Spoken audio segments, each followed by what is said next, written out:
De la naissance d'un enfant au transfert d'un patrimoine, chaque situation est unique et mérite d'être bien vulgarisée par des conseillers dans le domaine. Voici la chronique des bonsconseils.com avec Éric Veilleux et Bernard Paquette, conseillers en sécurité financière chez Des Bons Conseils Incorporés.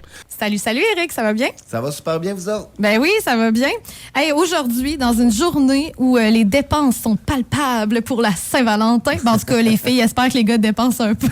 Non, ça va des deux bords maintenant. Ben oui, ça. je le sais, Chérie, j'attends mon cadeau.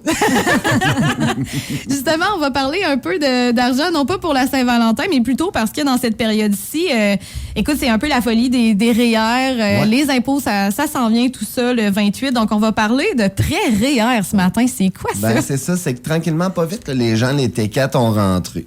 Ouais. Fait que là, il y en a qui ont commencé à appeler leur compte à bon, mais je vais payer combien d'impôts à peu près cette année? Ben, combien je vais repayer d'impôts? Parce que l'impôt, souvent, est enlevé sur la paye au fur et à mesure dans l'année. C'est ça. Fait que il y en a souvent qui vont dire, hey, moi, je paye pas d'impôts, c'est le fun, je paye jamais d'impôts. Mais non, tu l'as payé sur ta paye. C'est que t'en redonnes pas à la fin de l'année. Non, c'est ça. Mais il y a des gens qui vont regarder, finalement, là, ils ont deux jobs. Mettons, ils ont deux jobs. Fait que chaque employeur a poté le maximum parce que le revenu total est plus élevé. Fait qu'il y a autre par tranche de minimum. Là, il arrive à la fin de l'année, il se rend compte, Caroline, je dois 3 000 au gouvernement, là, si je fais mes impôts, puis je l'ai pas ramassé, cet argent-là, puis je l'aurai pas plus au mois d'avril. C'est ça. Comment je peux faire pour me revirer de bord rapidement, puis être capable que cet argent-là, je ne le redonne pas au gouvernement puis qu'il me reste à moi?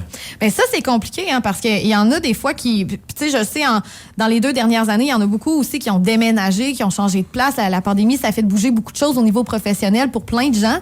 Mais si tu as changé de travail, il faut faire attention à ça, parce que c'est sûr que tu n'as pas été assez loin. Changé. Exactement. Puis quand tu as 2, 3, 4, 5, 6 T4 même... Absolument. Je sais pas, on dirait que tu vises quelqu'un en particulier. Moi-même. C'est ça. Hein? Ben exactement. Fait que c'est là que ça devient important de regarder rapidement. Parce qu'aller au 28 février, on peut encore cotiser au REER. Mais comme j'ai dit, si on n'a pas les sous pour cotiser, il existe des solutions. Les entreprises, les banques, les compagnies d'assurance offrent ce qu'on appelle le prêt REER. OK. C'est que tu empruntes un montant, tu vas prendre... Bon, mais moi, je serais prêt à prendre 5 000 que je veux rembourser de 1 à 5 ans, ou genre, je veux prendre un gros montant que je vais rembourser sur 10 ans. Ça dépend des gens. On suggère pas de rembourser sur 10 ans nécessairement, parce qu'à un moment donné, ça fait long à rembourser, mais il y a des stratégies qui valent la peine. Comme sur 10 ans, il y a des gens qui ont des cartes de crédit, des fois de 20 000 $ loadées à 19 %. Oui. Là, OK. tu dis, bon, mais mettons qu'on prendrait 50 000 de REER cette année, tu recevrais à peu près 21 000 de REER, qu'on clarerait ta carte de crédit à 20 % puis tu auras un prêt REER à 3 % à la place. Est-ce que c'est tu fais ça, de c'est mieux au niveau l'argent? des intérêts. Puis au moins, si tu vas rembourser toi au lieu de rembourser une banque.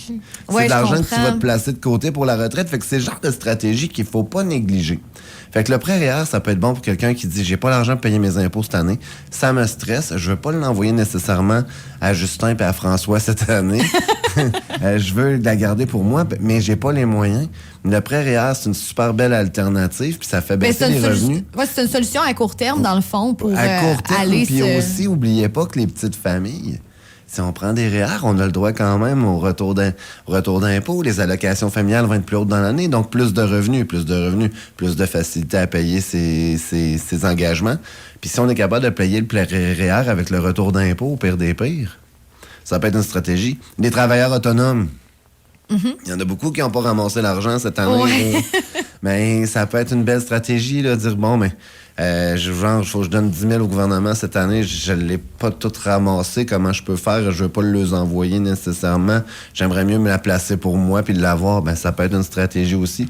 Donc, le prêt REER, c'est pas pour tout le monde. Je veux dire, idéalement, si on est capable de le mettre cash, on le met cash. Puis c'est pas nécessairement le prêt REER. Ça peut être un prêt sur votre marge de crédit hypothécaire aussi, là.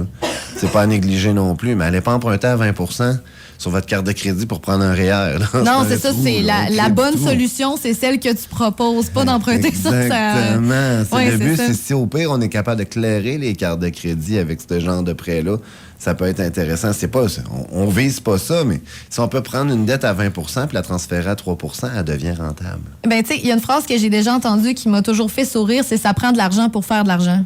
Oui, absolument. Et puis ça va toujours être ça, hein?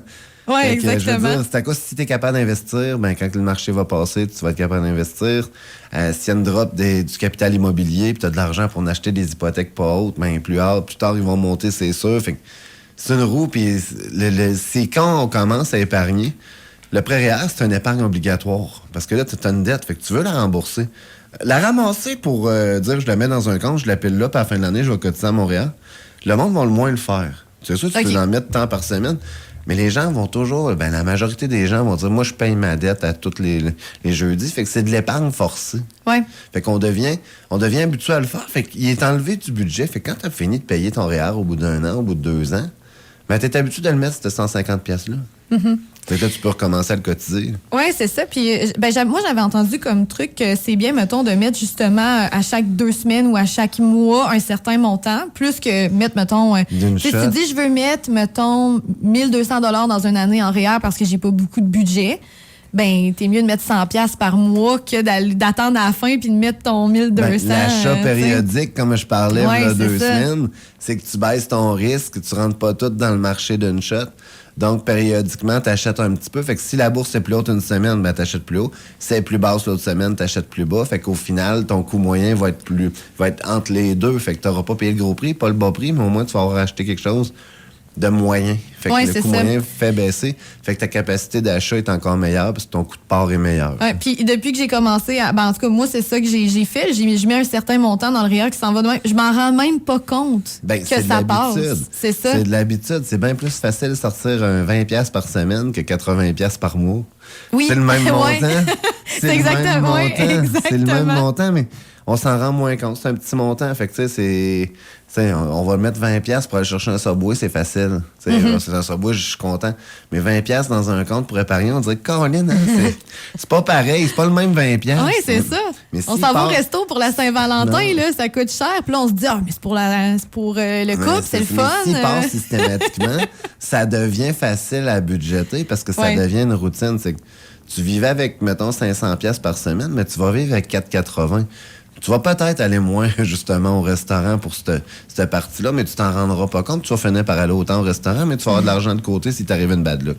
C'est ça, exactement. Parce que l'argent de côté, c'est toujours bien pratique. Mais là, je pense à ça parce que, bon, oui, c'est la période où on va en placer un peu plus dans les REER pour économiser sur ce qu'on va devoir en impôts là, dans quelques semaines, mois.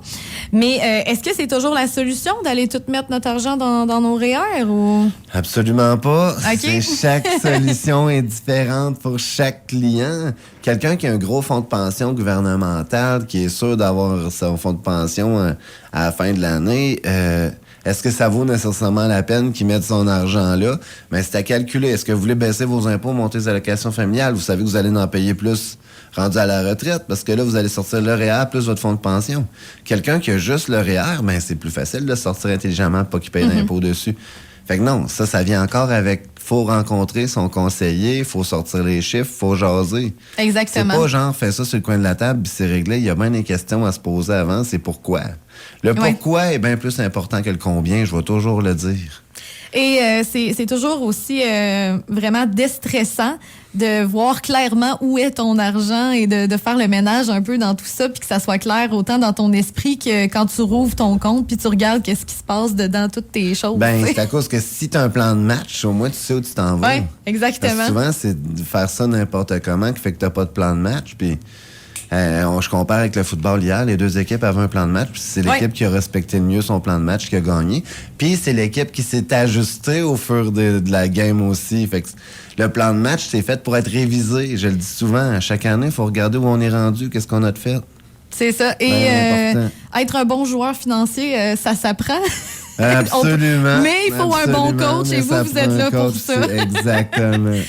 Vous avez aussi des outils pour coacher les gens, entre autres REER ou CELI.com, c'est votre nouvelle plateforme. OK, c'est l'inverse. CELI ou REER.com. Ça peut aussi être CELI et REER, là, je le dis souvent. C'est juste parce qu'il y a des gens qui posent la question, je suis mieux de mettre un CELI ou mettre un REER. C'est des petites questions qui sont quand même très, très simples, qui font réfléchir. Puis après ça, prenez rendez-vous avec nous autres, ça va nous faire plaisir. Parfait. Pour prendre rendez-vous... Desbonsconseils.com sur le site web. Merci. Parfait. Merci, Éric Veilleux de l'équipe des Bons Conseils. On se retrouvera Dans 2 semaines. Prochain. Ouais, c'est ça, exactement. La semaine prochaine, ça va être Ouais, c'est ça, c'est tout le temps 1 sur 2.